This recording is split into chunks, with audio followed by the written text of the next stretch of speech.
So, hey, can you cut the music? Thanks. Hey guys, I want to talk a little bit about the practical side of ops real quick. Would you like that? Mary Hart? Operations, ops. I call it ops. I used to work ops when I was in corporate America. So I was just talking to about this, and he had some really practical ideas on the process of lending and how to make sure that you've got like all your steps, everything from insurance all the way through. And I said, what comes to your mind right off the top of your head, Ray? So I'm just going to plug him here. Go ahead. Tell everybody who you are and what you do, and then some practical tips on operations. Yeah, thanks. So it's important to start with the concepts and get anchored in that. But yeah, then a great next question is, well, what are some of the details? My name is Ray Burkhalter, for those that I haven't met, and I've met a lot of you and really enjoying being here. Thank you for putting this on. We've been doing private lending since 2011. My wife and I started our company, like many of you have expressed. You started out by buying and fixing properties, and you understand the hands-on of that, and then we learned how to do private lending and ended up using EOS that Jeff just spoke about. That book was handed to me, and it was like my MBA, because I didn't study business in college. So that was great. We built our team on that, and it's been phenomenal. And so it works really well with processes and systems and roles. And so when I think about operations, I think about it from the point that a loan gets quoted and accepted, and that could even be part of operations. We consider that part of our marketing and sales. But once the term sheet estimate gets agreed upon in writing with the borrower, then our operation teams kick in. So somebody comes to you and said, I want to do this property. You review it and it looks good. Then you create a term sheet. Exactly. And so acknowledge it. Yep. We do that. Okay. It's a spreadsheet, and you plug in a few different things, and it calculates, and we're looking at the loan to value. At that point, in your estimate, you're really just going off of what does the borrower think it's worth, what does the borrower think the repairs are going to be, and what does the borrower think that the after repair is going to be, right? That's the estimating part, and you give them an estimate based on those numbers, but then it's time to kick into underwriting. That's when you verify all of the things, and some of the things that come up after that are, if you're lending to an LLC that's been recommended here, that's our policy, get the LLC documents, look at it, make sure that it's valid. We check with the Secretary of State, and they have to send us a certification of existence. We also have them check with the and I say this like it's a lot of difficult steps. It's not. There's websites for each of this, and our borrowers go and they do this, It's a few clicks. But we also check to see that there's compliance with their taxes. So that's a big deal because sometimes title companies won't close if they can't prove that their LLC taxes have been paid. But getting the driver's license and making sure that the address there matches the address on their loan application and on the note, making sure that the driver's license is not expired, then ordering the insurance. So the email that we send to the insurance agent that lays out exactly what needs to be in the policy and the kind of coverage that we need, all of those for us are important operational steps. Ordering the title work, the set of escrow instructions that I saw, it's the next part in the book. All of those things just flow through that pre-closing process, and then you finish up with a settlement statement to review and make sure that everything looks good. And so that there's other steps, and I'm happy to share those with all you guys. But what about in a nutshell, systems and team? Like, how do you build that so that you're able to scale, but you don't start having an increase in delinquency or default? Yeah, so bookkeeping, as Jeff said, that's an important one early on because there is so much movement of money with this. If that can bury you quickly. So having, and it could be part-time. We still have a part-time bookkeeper. that was very helpful for me on a first hire, was the concept that it doesn't have to be someone full-time. My wife did most of the bookkeeping and the loan processing as we were getting started and growing our business, and she had a limiting belief that no one else could do the loan processing like she could. Ever had that thought? Nobody can do this job as good as... You met my wife? Well, I had an epiphany, and I told her, I said, you know, somewhere there's someone that has worked in loan processing that would love to have a part-time job and have flexibility. And you know what happened within a couple of months? The loan processor at the attorney that we worked with moved to a different job. We kept in touch with her. She hated this other job because it was a loan shop and just the volume, she just didn't like it. And we said, hey, Amanda, what do you think about coming to work for us? It's 20 plus years in working at a title company. Yeah, so she's great. Right. But hired part-time, and that's exactly what she wanted. And that fit well for us. So. What about systems? What kind of systems do you like to use and recommend? So we started off with a lot of spreadsheets. Oh, yeah. And even just Word document checklist. And Sounds like Mary Hart over here. believe it or not, those paper checklists, they really don't go out of style. They're maybe not always the best, but man, it's a great thing to fall back on because you can put that in the file and you have that. Would you be willing to share your checklist? Yeah, Okay. absolutely. How many of you guys would like to see his checklist? Would you mind sending it to me and I'll email it to Yep, everybody? I'll be happy to do that. All right. So, Do you guys like this snapshot with lenders? We do more of this? Okay. Thank you. you're welcome. Really enjoyed it. All right, well, we'll try to fit more of that in. Like, that was like a mini podcast, wasn't it? It was good. I love it. And all of you get his amazing checklist. And you're located where again, Ray? Where did he say? Okay. All right. Where's the chair of the love box? Come on up, Jeff. Oh, David. Does anybody else have any more donations for wheelchairs for kids in third world countries? Last call. Anybody? Here's all from this Boaz on Business book. Okay, well that gets in there. How much is there about?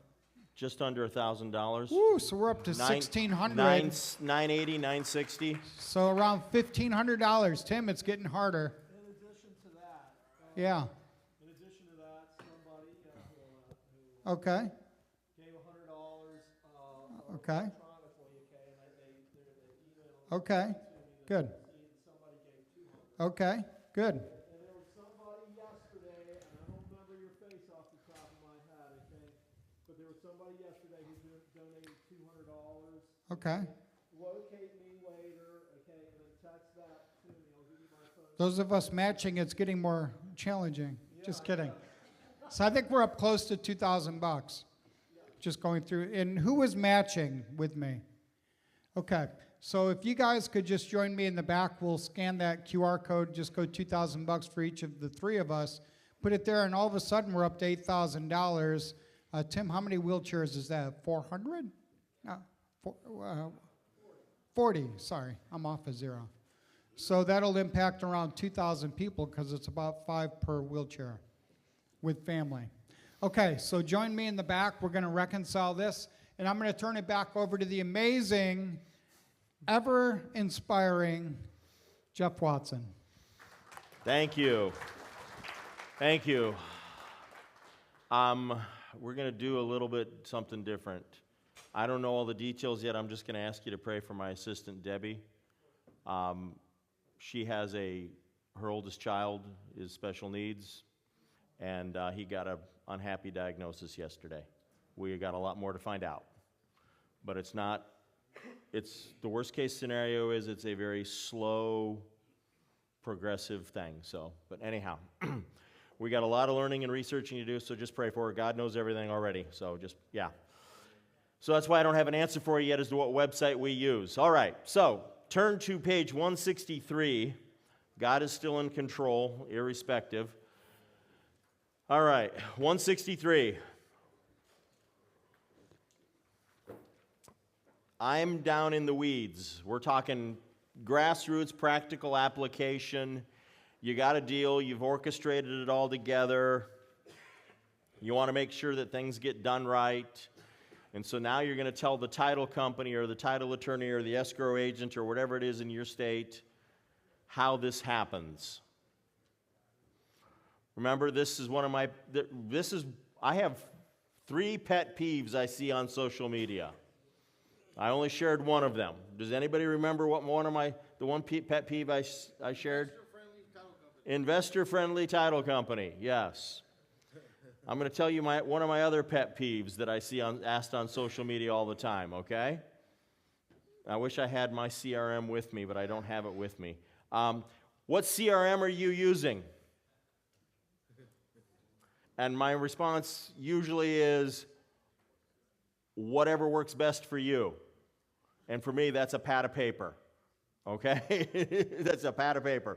So anyhow, no, and I mean, it's kind of a silly thing for me to say, considering that I co-founded RealFlow, which is a massive investor CRM.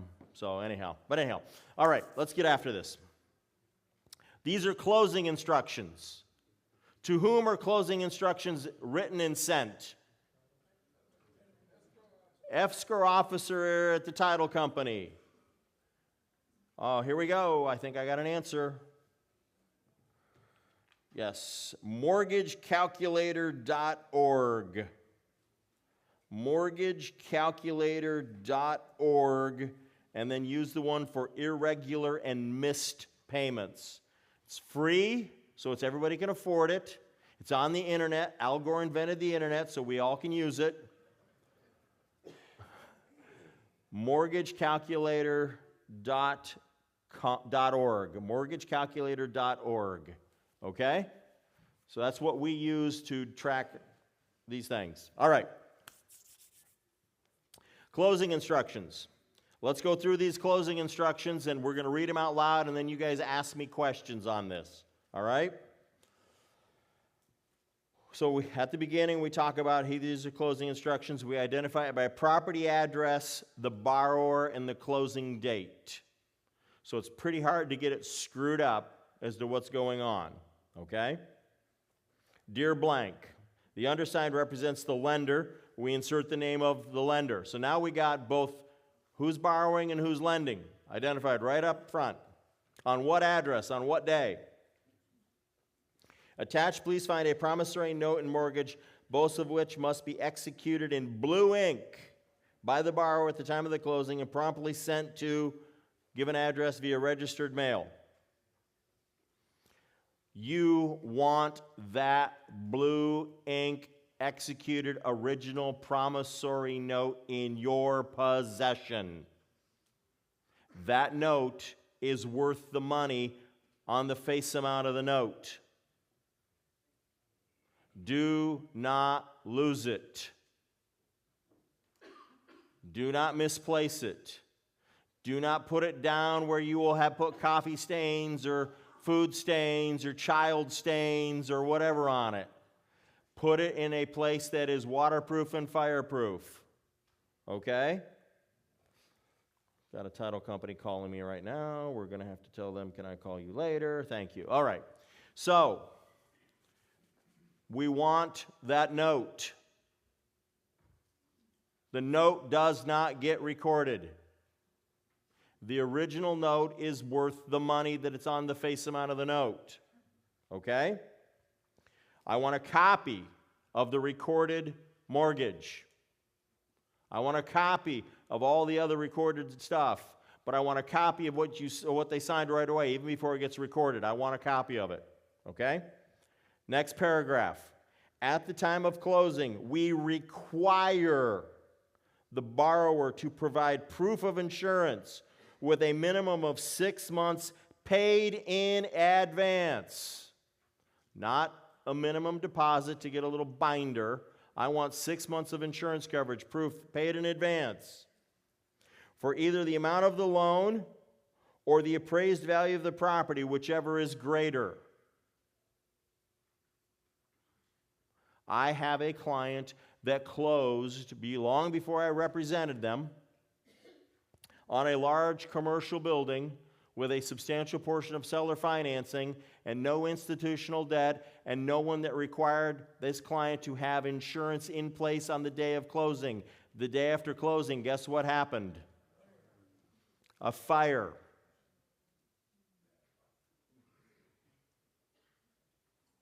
You can't make this stuff up. I'm trying to protect both the lender and the borrower with that sentence. I want 6 months of insurance in place. Then I have another one here, next paragraph. We're also required the appropriate closing protection letters and a lender's title policy. Who knows what a closing protection letter is? Of course you do, Mary, of course. Randy, what is a closing protection letter? In case their employees steal from you, Who issues the closing protection letter? the title company. The title insurance carrier issues the closing protection letter that says that if an employee of the title company steals your money, defalcates with it, the title insurance company, Fidelity, First American, Stewart, whatever, makes the money good. Pardon me? Just a simple request for it. They're happy because they get to make a little money doing it.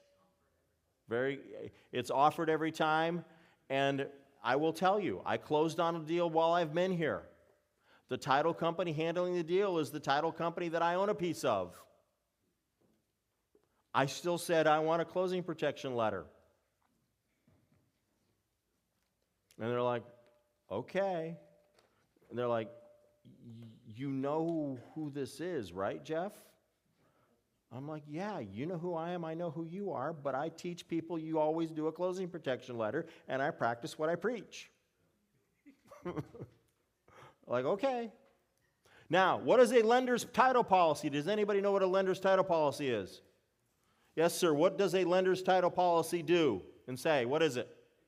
My understanding is that if there's an issue with the title, that the lender will be paid off from the insurance company. Your understanding is that if there's an issue with the title, that the lender can be paid off by the title carrier. Correct, but what is the issue? The issue is, were you recorded in the first lien position like you thought you were, should have been, or did you now suddenly find out you're actually in third lien and therefore not going to get your money in the event of something going wrong with the property? That's when you would make a claim under a lender's title policy. So your answer's right, I'm just giving more fact to it, okay? So a lender title policy, the big thing is it ensures that you have a valid recorded lien in the appropriate position, first or second or whatever. Does a lender's title policy provide coverage to the borrower? No. The answer is no. Do you want to get a lender's title policy for both lenders in a wrap scenario? Yes. Sometimes you got to explain it to them. Sometimes they don't understand. But you want a lender's title policy that covers both lenders in a wrap scenario.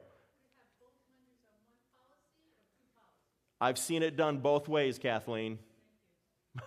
So I've seen it done both ways. That's the best I can tell you. Jeff, is the amount the same on those policies, or are you just covering the wrap amount, or are you covering the whole? You're covering the underlying lender for their full amount, and then I want a title policy covering either the wrap amount, knowing it's a wrap, disclosing it's a wrap, or for the difference. Yes, but I'm not trying to double dip. But I want to make sure I've got it clearly disclosed what's going on here. Okay, Forrest. Is lender's policy a little bit more than the loan? Usually, like they can. Sometimes you can get a lender's policy for up to 115% of the loan amount. In some situations you cannot.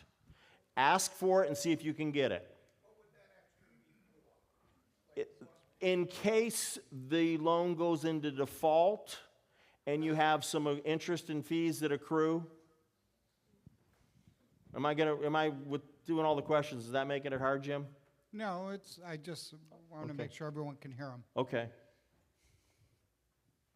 All right. Now, Questions happen because people are engaged in thinking, correct. which is great. Yeah. So we're still in that paragraph, and then with additional endorsements, specifically a Comp 9 endorsement and an 8.1 endorsement relative to the EPA, or the blank state equivalent of the same. Those work in Ohio. You're going to have to, here's what I want you to do. Here's how you're going to determine and convince somebody at the title company that you're a big dog and you know what you're doing. You pull this up and you go, what's the state of Alabama's equivalent for an EPA title endorsement? What do we got there? And they're going to be like, oh, title endorsements. Boy, they know something. Because most people don't even know about a title policy, let alone the endorsements that could go with it, okay? And those things make them happy because those are little profit centers for them, but they better protect you, okay? Next paragraph. Funds totaling blank will be sent to your escrow account from blank for the closing on the property located at blank. Why do we tell them that? Because they get a lot of money in every day from a lot of different sources. So I want them to be able to look inside of their bank records for that day online. Oh, we got to wire in for $180,000. We got to wire in for $20,000. Now we can close this $200,000 deal. And we know where this money's supposed to be coming from. Here's the next part.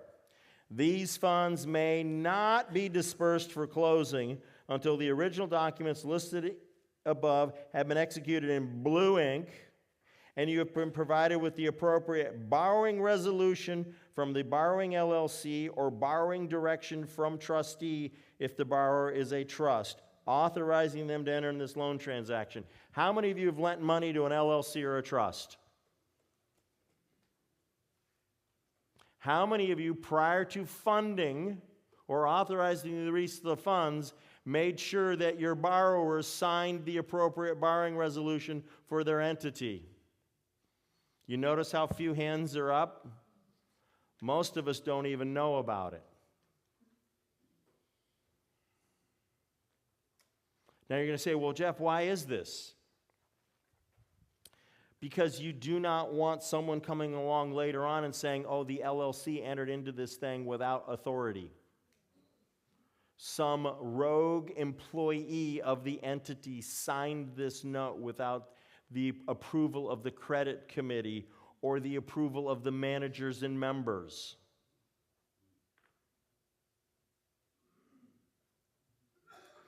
Or, I love this one the best because some of you people, why would I call you lawyers? You got some of you real estate investors are like jailhouse lawyers when it comes to trusts. You know a lot, but there's things you just don't quite get, okay?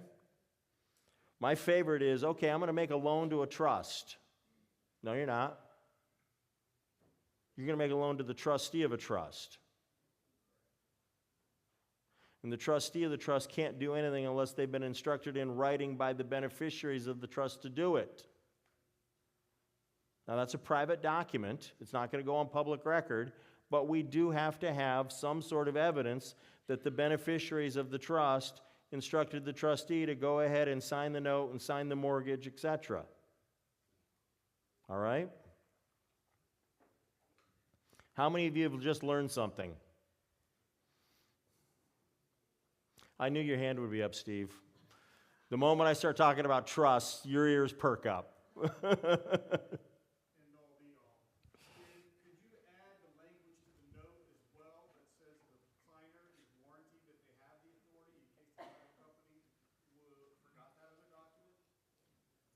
Yeah, but I'm going to tell you, you don't authorize the release of the funds until you see the executed documents.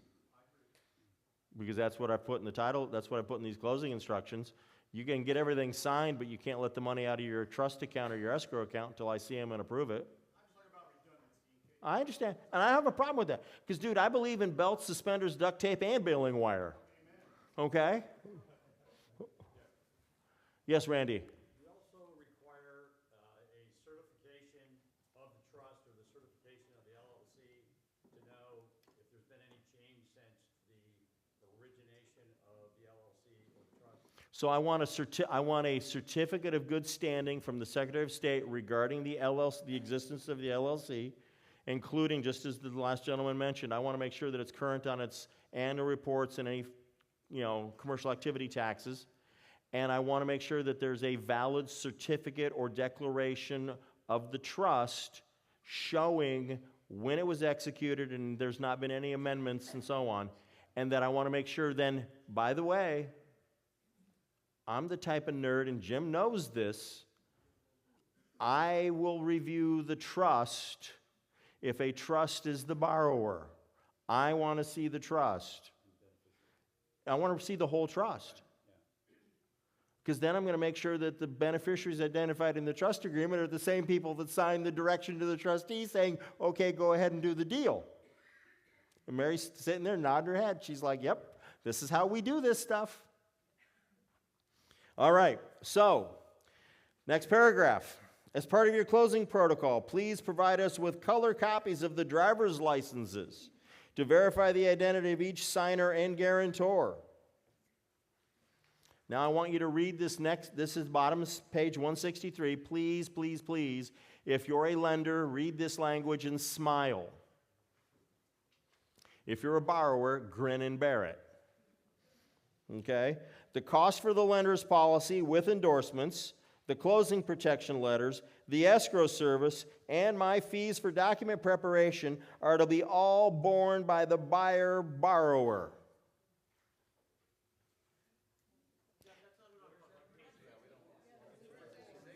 $163.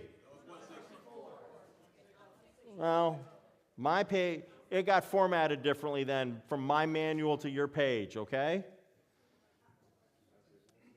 And then I go on, an invoice in the amount of blank for my fee for doc prep will accompany this letter.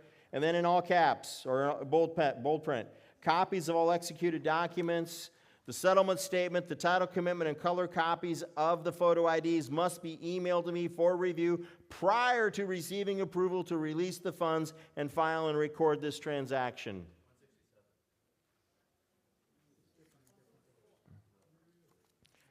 You guys should be on either 164 or there's another closing instruction letter coming up that's a little more complicated. Okay? So now tell me the second closing instruction letter that you've got there. Okay. No, we don't go to the revised one. Before revised, so there's 3 different closing instructions in your package. Go to the middle one. So that should be page like 165, 166.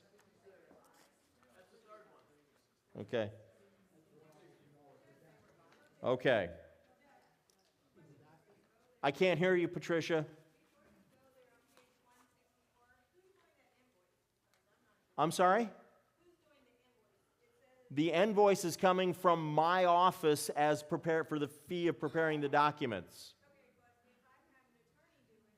The attorney should be sending the closing instruction letter and their invoice for what they did. If you are not having an attorney do it, but you're still charging a doc prep fee, include an invoice for the doc prep fee when you send it out. And Christy's looking at me like, I made a loan and I didn't do that. Is that what you're thinking? Hang on. I'm coming. Maybe, okay, yeah. I'm coming. Who's talking? That was Christy right up here. Christy. Here you go. Oh, I have no question. Oh, you're no questions now? You didn't have a question? No, I was just picking on her. Oh. Kim might have a question, though. I will not let you pick on wonderful Christy. You're good, Kim? Okay. The dynamic duo here, Kim All and right. Christy. Okay, all right, I'm coming. But I need to look at them. Somebody's got a manual I can look at. I want to get you the right page. Here Forrest, we I'm go. gonna borrow. How you doing today? Jeff, DocuSign versus Blue Ink. Oh,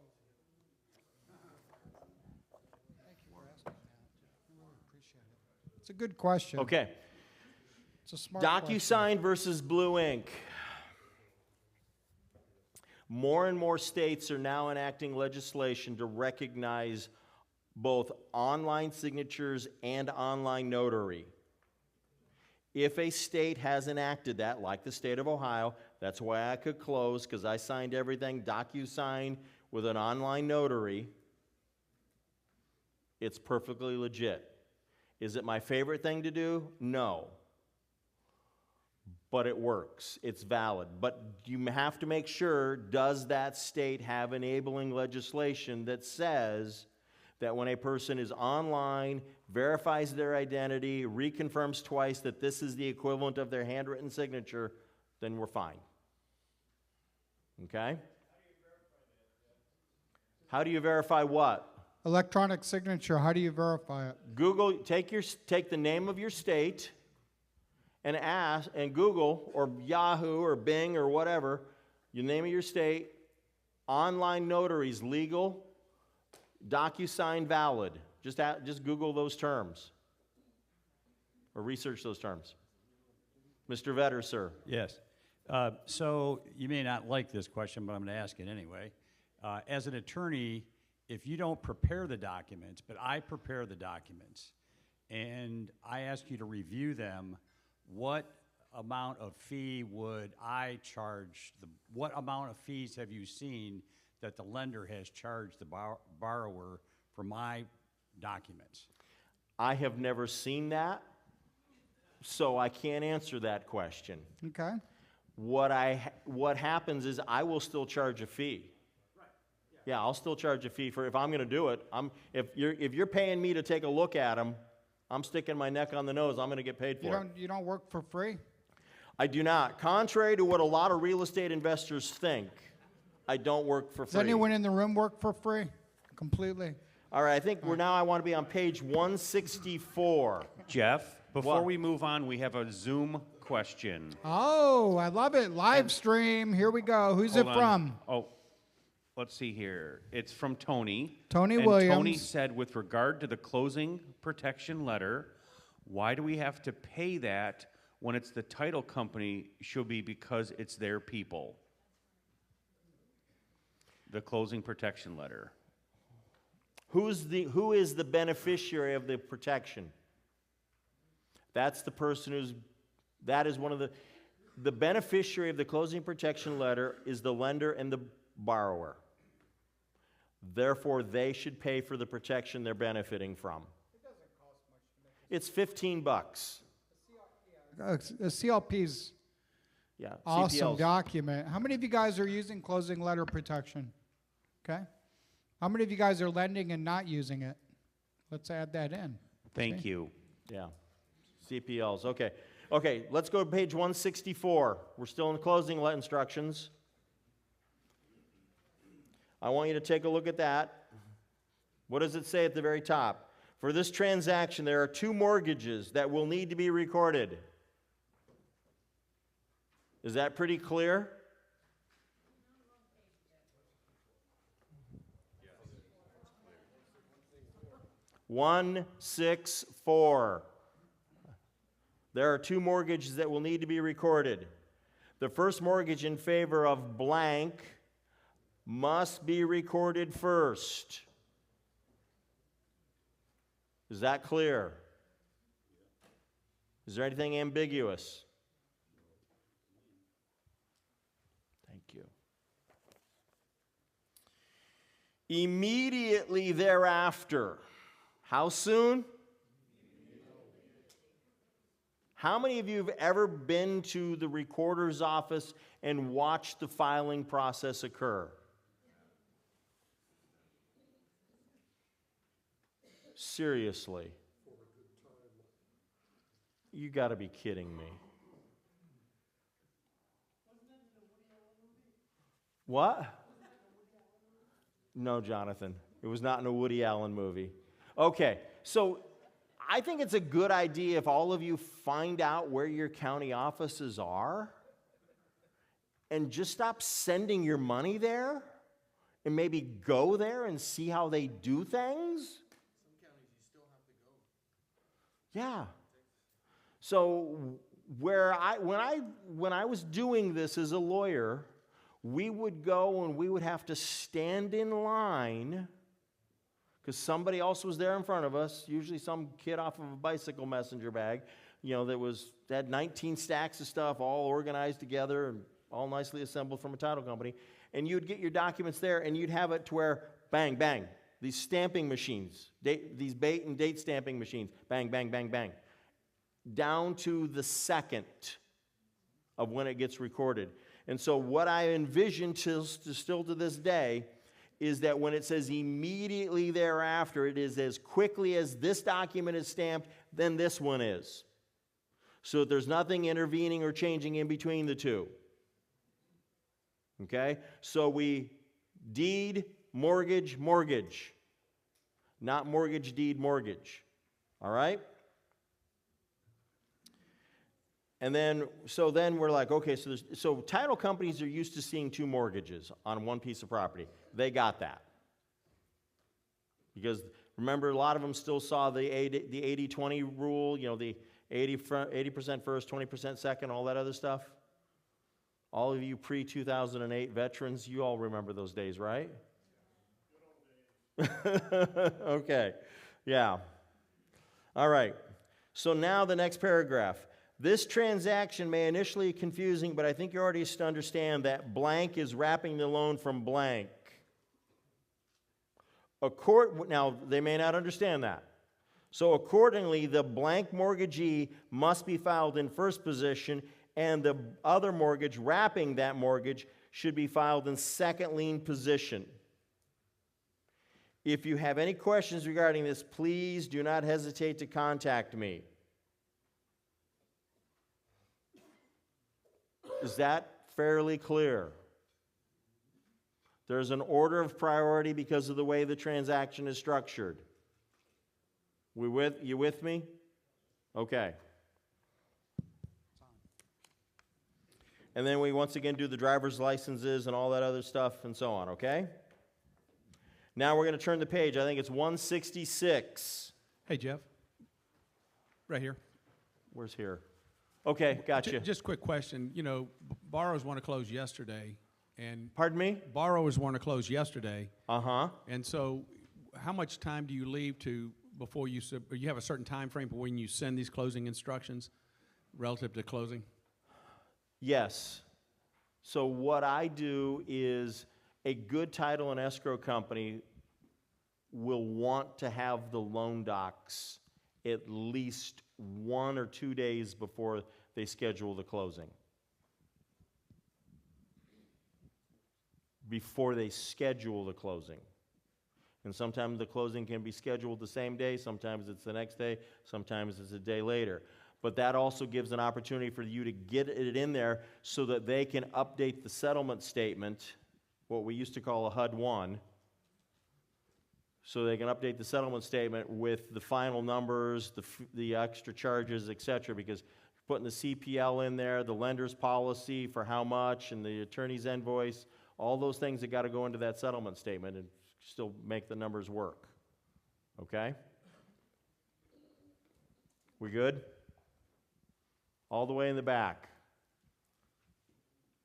I assume that when you're creating the wrap, that it was pari passu, and I thought it was all in first position. No. Wraps are not pari passu. Pari passu. Are you learning French now, Yvonne? You know Spanish, French, and English? Pari passu is French and Latin, yeah. So I guess, first of all, I caught myself saying I assume, so I apologize, Chuck. You called it before I could. Right. So yeah, but I think you answered my question. So Yeah. Pari passu means they're equal. Wrapping, one is superior to the other one. One is in first, one is in second. We're going to go through this again later because I get this question every break. Okay. All right? Yep. Now let's take another one of these, page 166. Revised closing instructions. Why does Jeff have revised closing instructions in here? Because a term of the deal changed after the first settlement statement was prepared and circulated. On this particular deal, the borrower was borrowing a lot more than what they needed to fund the purchase of the property.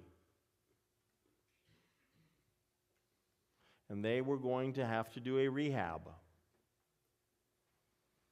And some lawyer, licensed to practice in the state of Ohio, got paranoid. And he like, what could go wrong? Oh, if at closing we give the borrower all of their money, there's a chance that they could misuse it.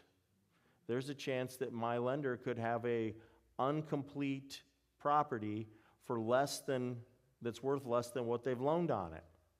How can we prevent that from happening?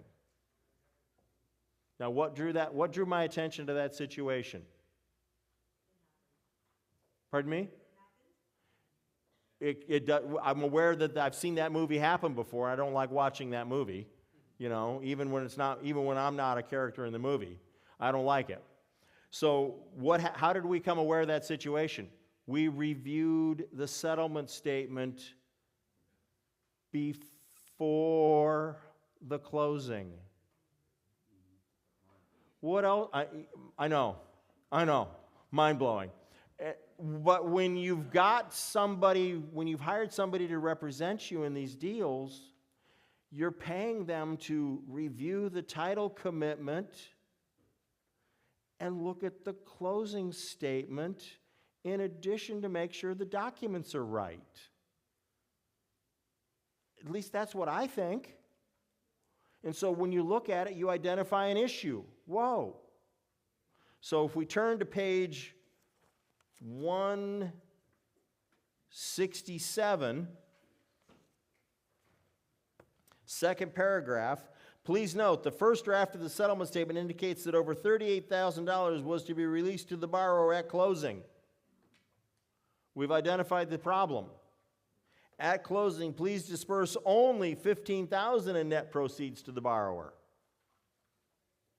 All remaining funds to the borrower are to be held in escrow. Accordingly, please transmit those remaining funds via the attached wiring instructions to my law firm's trust account. Those funds will be distributed pursuant to a separate written agreement between the borrower and the wrapping lender. The funds will be issued in 2 rounds. There will not be any draw fee, blah, blah, blah, blah, okay? So what are we doing? I'm sticking my nose in the deal as the lawyer, going, whoa, I'm trying to protect my lenders. And how did that arise? Because you look at the settlement statement and you look at everything else and you go, okay, $38,000 to walk away from the closing table. Yeah, real estate investors like to brag about that, but I'm not letting that happen. Okay? Now.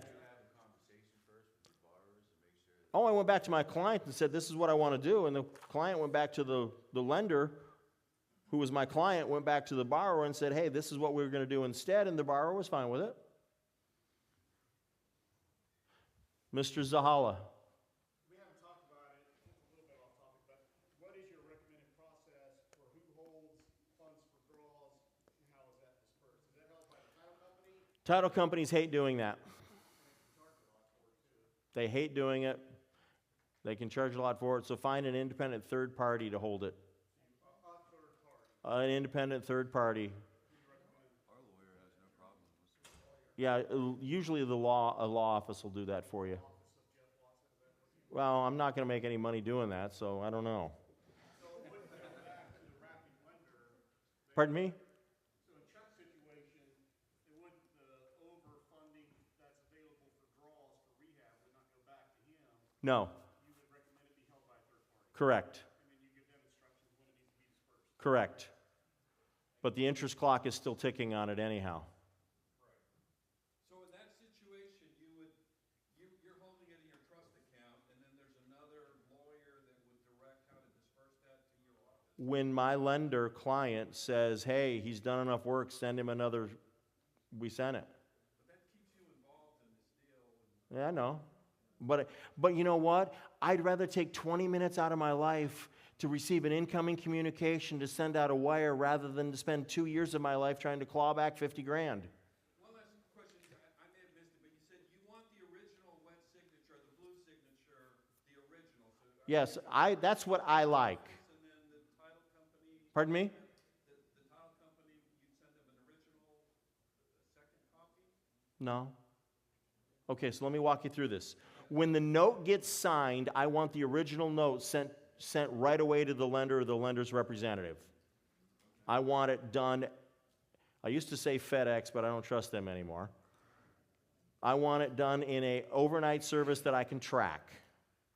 Okay? Because that note is worth that dollar amount. Okay? That is currency in the commercial world. The mortgage, I want a scanned copy of the executed mortgage sent to me, and then as soon as it's recorded, I want the recorded version sent to me. Okay? Now, I stick myself in here and I do a lot of extra stuff that we don't charge for because I know how you investors are.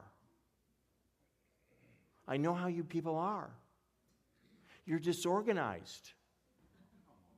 You're fire, fire, fire, aim, think about, get ready.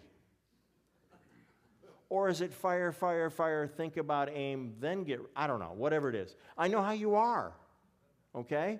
So we try and prevent these kind of mistakes and problems. Are we going to work a microphone around, or am I going to just repeat questions? I'll do either. You tell me. Here we go. All right, here you go, Mark. Who's got a question? I'm Oh, sorry, we're I going may to have Josh. missed Okay, Josh. it. Hey, buddy. Sorry I may have missed it, but what are the issues and risks if you try to hold those escrow funds yourself as a lender? Is it an option, but just It's not an option, preferred? but I mean, to me, it's, will the money still be available? The borrower may go, well, how do I know the money's still going to be available when I need it? Not a problem or illegal or anything? It's not illegal. It's not a problem. It's just, how do I know the money is really secure? All the way up here, sir. I don't remember your name again. I'm so sorry. Kevin, did I hear you say that the second draw is already collecting interest? Yes. Because the lender can't loan it anywhere else. It's already committed. It's in the face amount of the note. I'm charging interest on it. Now, I see some smart borrowers that fight back on that. Yes, ma'am. Is there a particular type of third-party entity you would recommend to hold the draws? Like a lawyer, an accountant? Yeah, a lawyer's office is usually the best setup to do it. Okay. Because they have a specific account called a trust account that the interest is taken by the state for its own do-good charitable purposes, and it's insured and it's protected and it's highly monitored, yes. Yeah. Jeff, we had a question on Zoom. I think it's related. They wanted to know if there are nationwide title companies that can handle creative and different deal structures such as these. There are no nationwide title companies that do this. There are nationwide title companies, but they're not all created equal, and not all title offices are created equal. And you can have a title office that has the same insurance carriers they represent, Fidelity, First American, Old Republic, Stewart, and those main underwriters will give greater latitude and discretion to certain offices than other ones, based upon the experience of the ownership and the staff and so on. So you're not going to find a one-size-fits-all. I wish. Many people have dreamed of it. Some people have even claimed they have found it, and it has failed miserably.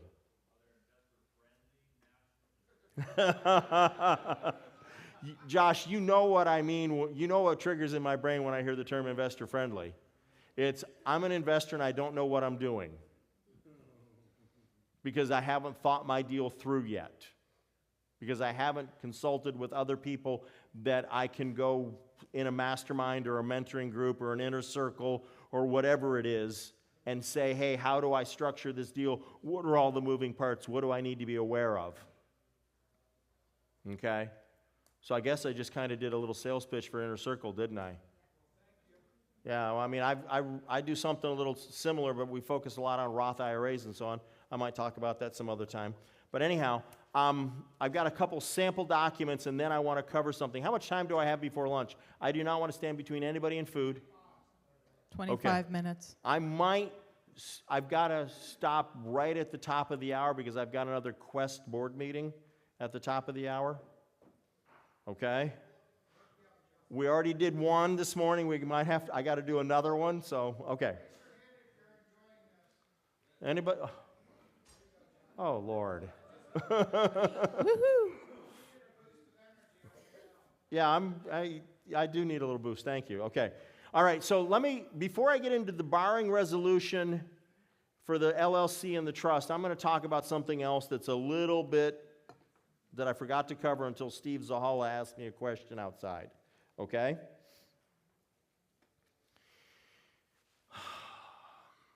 Have you ever been asked to lend money to a serial rehabber?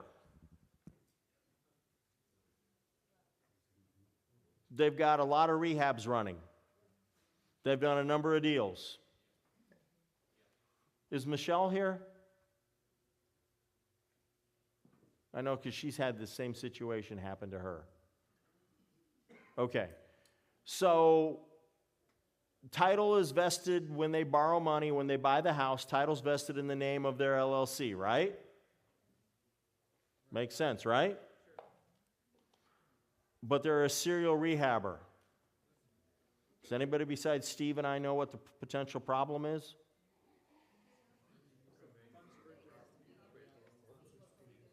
Lauren, what are you saying? Well, could be, but we're controlling that as far as we're only funding enough to purchase the property and begin the rehab process. But what's another potential risk that's out there? Well, there's always that issue of paying attention because they're an investor. They're a flipper. They're just a shiny object chaser on a treadmill. Oops, did I say that? Oh, we all do that. The average American's doing that, man. We're getting warm. We're getting warm. There's a title issue on one property that will Keep coming. Come on. Come on. then impact that loan that Come you're on. doing on another property. Okay. Cross-collateralization essentially from the title company. Adverse cross-collateralization because the rehab that you didn't lend on, but it's in the name of that LLC, now has a building and code violation or mechanic's lien on it or something else, and now it's messing up your lien or interfering with your lien on the one that you lent on. Anybody ever seen that before? Not fun.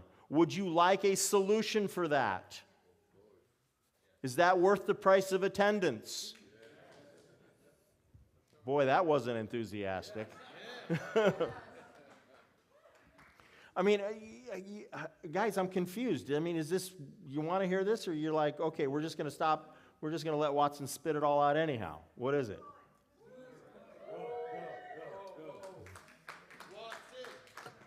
Require your borrower to use a brand new, clean entity.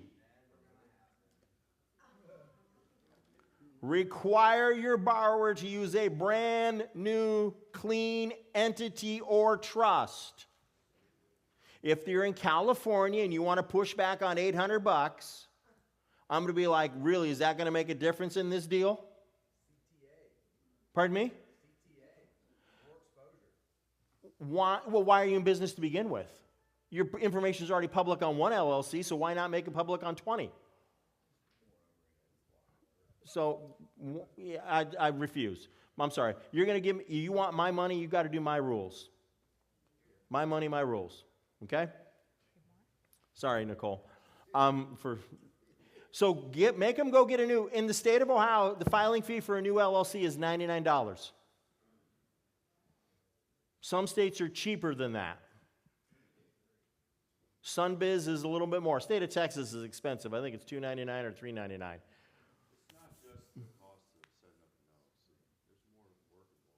Well, I'm not. Again? Do you know how much work's involved with unscrambling that omelet once it gets screwed up because they didn't run their business the right way? I think it gets back to doing business with people that you know, like, and trust and verify.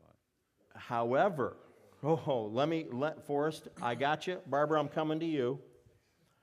But dude, I'm going to tell you, I pray this never happens to anybody in this room, but you could have multiple rehabs going on, you could have nice reserves, everything's going great, and you're working 80 hours a week on your business and everything's doing good, and you come home one day and all of a sudden the significant other is gone. Packed, moved, furniture's disappeared, utilities are turned off, and there sitting on the table is the package prepared by their lawyer. And now everything is tied up. But how does an entity like an LLC, an additional LLC from somebody who has several, make a difference in that scenario? It may make a difference in that scenario because the departing spouse may not know about the new LLC. And that lawyer may not have done something to tie that one up. Would a trust be a more simple entity?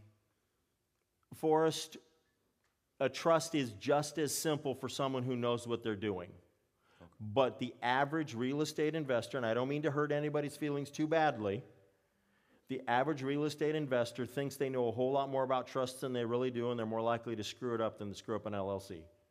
Well, as long as it's being created by an attorney that's correctly chosen. I wish that was true. Because most attorneys know a whole lot more about LLCs than trusts. I've watched a lot of attorneys screw trusts up too. I mean, even the title company that I closed with a couple days ago, they flat out get something wrong about trust every time. They just have an internal policy about trust that's wrong. It doesn't matter how many times I've pointed out to them, they're still wrong. They think a trust should be treated like an entity, and the check should be payable to the trust rather than the trustee. So anyhow, all right. So Lauren, I'll catch you in just a second. And I got to go, because I got to go to Barbara first. We're going to go over to Barbara. Where's Barbara? Barbara's Hey, right Barbara. there. So in Virginia, we have series LLCs. Mm-hmm. So is it okay to have the property, one single property in each series? That may work if your record keeping is up to date, yes, and you correctly title it to be in that unique LLC, yes. Okay. That may work. Yes, but that's also like bringing an 800-pound sledgehammer to crack a walnut. But yes, it would work. Where were we? That was my question. Okay, all right. So require a brand new, never been anywhere, done anything naughty or stupid entity to be the new borrower taking title. Okay? That's one way that you can say, okay.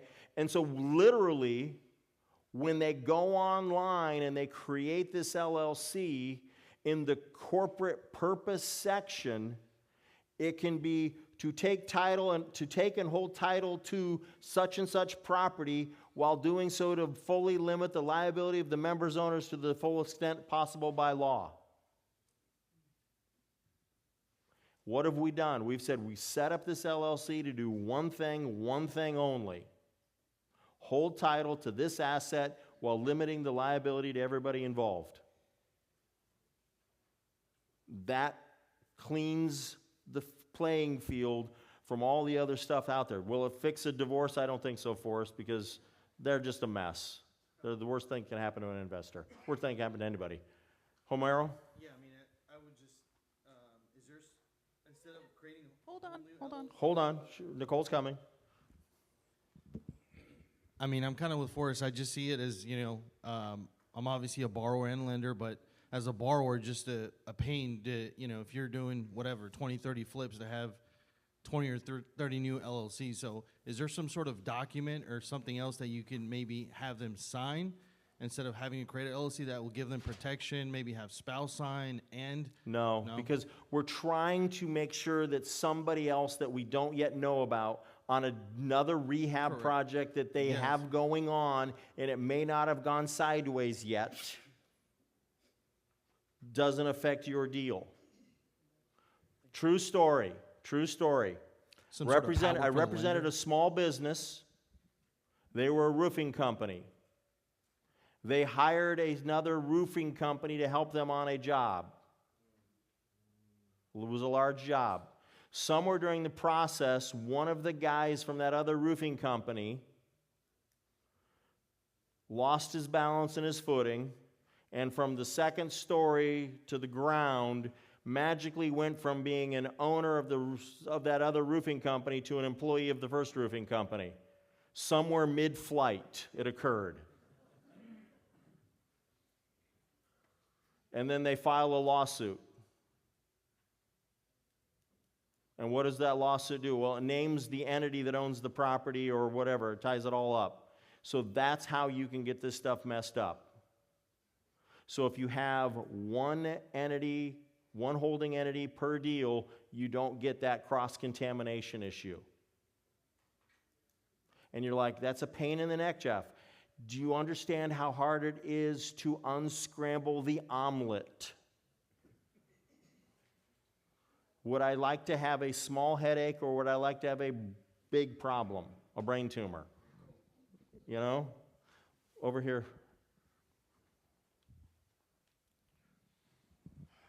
My question is, when we're going to do a deal, would we rather pay for an inspector or risk the consequences? We'd rather pay for an inspector. Right? Right. Why not pay for a new entity for each job? Yeah. Yeah, I mean, that's just the way I see it. Once that loan's paid off, I don't care what they do with that entity. They can dissolve it and let it flow back into something else. I don't care. I'm just trying to not make a mess, because what I'm trying to do is get the capital deployed, get the job done, and get the capital returned with the profit as smooth as possible. Does anybody have an issue with that? Okay, cool. All right, so let's talk about, these are just really simple. The borrowing resolution at 169 and 171 is the borrowing direction to a trustee. Those are pretty simple, okay? What it says is it's the borrowing resolution of an LLC. This resolution is made and duly adopted in accordance with the operating agreement of this company. If you're really going to be a nerd on due diligence and you're going to be lending to an LLC, you might want to review their operating agreement. You'd be surprised how many people don't have one. Most title companies are going to require it. That the company is acquiring and or renovating property known as blank and is financing part or all of that transaction through a note and mortgage in favor of blank. And pursuant to this resolution, the undersigned certify that blank, blank, and blank are authorized to bind this company and execute all instruments which we deem necessary and proper to effect said sale, including but not limited to all title, escrow documents, and further resolutions, loan documents, blah, blah, blah. Okay? It's just something to document the file, because remember, LLCs are legal people, but they don't have any carbon except on paper, and they don't metabolize oxygen. So they've got to document their existence and their actions and their activities through paperwork. We good? All right. I've got 5 minutes, and then I've got to step out and be ready to get on an important board call. So, questions, Lauren, and then the lady in the back that hasn't asked a question yet, we're going to give her priority. So start with Lauren in the green. Do you have any satisfaction letters or lien releases or anything, or can you show us what that would look like? I don't have one in the book, but I have them. Yeah, release and satisfactions, or yeah, I just don't have one on me. Okay. You send me an email, or remind me, and I'll send it to Rita to circulate to everybody. Okay, good question. Yes, ma'am. Yes, after you are finished with everything, all the documents, how long do you keep it in the record? You keep it for 6 years, or once it's done, just throw it away? Once it's paid off, how long do you keep it? Can I rephrase the question? Sure. When does it go from records to evidence? Some of us that have been around in in the Pete Fortunato, Dyke Spotiford, Jack Miller world understand that joke. I would tell you that 2 years afterwards, I would pare my file down, but I would always keep the essential documents. The note, the release and satisfaction, the settlement statements from when I funded and when I got paid back. Those would be the big things.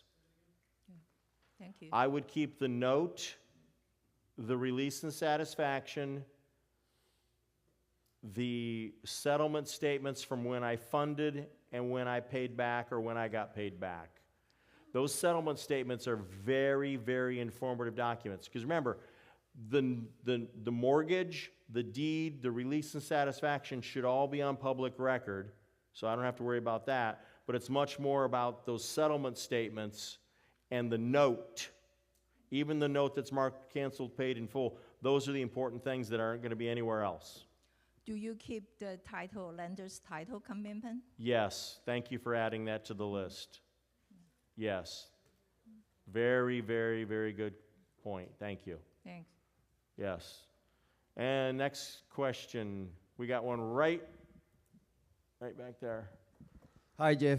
I have a concerning about if I have an IRA investor, what happened with that note if he passed away?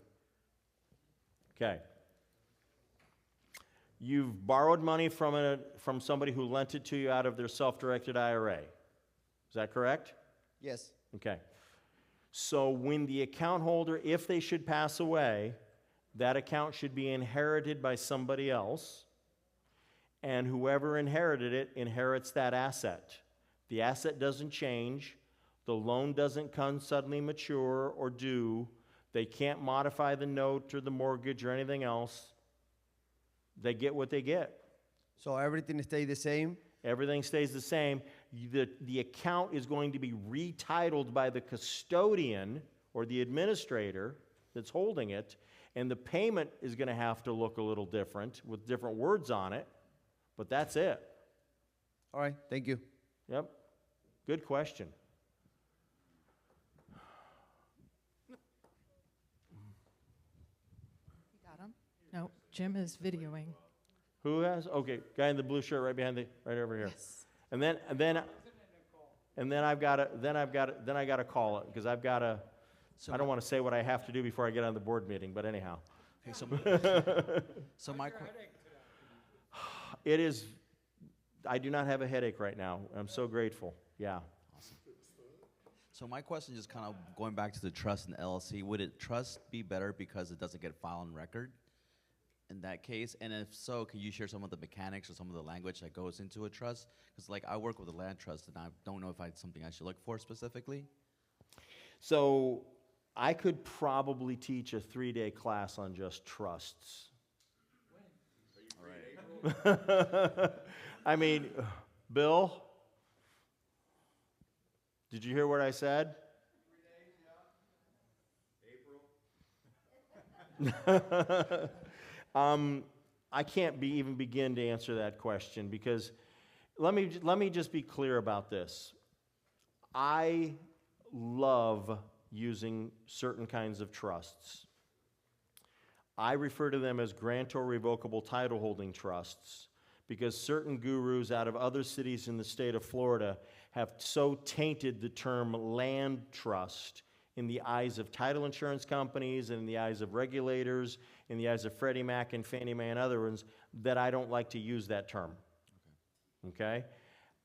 A very knowledgeable person that is up to date with how a trust really works, they can do a lot of creative things with it. They're a lot of fun. Yeah. Florida is a state that's very trust-friendly in that respect. And that's why my friend Al and I own a company where we serve as trustees for people, okay, in the state of Florida. Trustee Partners of Mid-Florida, LLC. But in some states, they're frowned upon, and so I never use the term land trust anywhere anymore. Okay.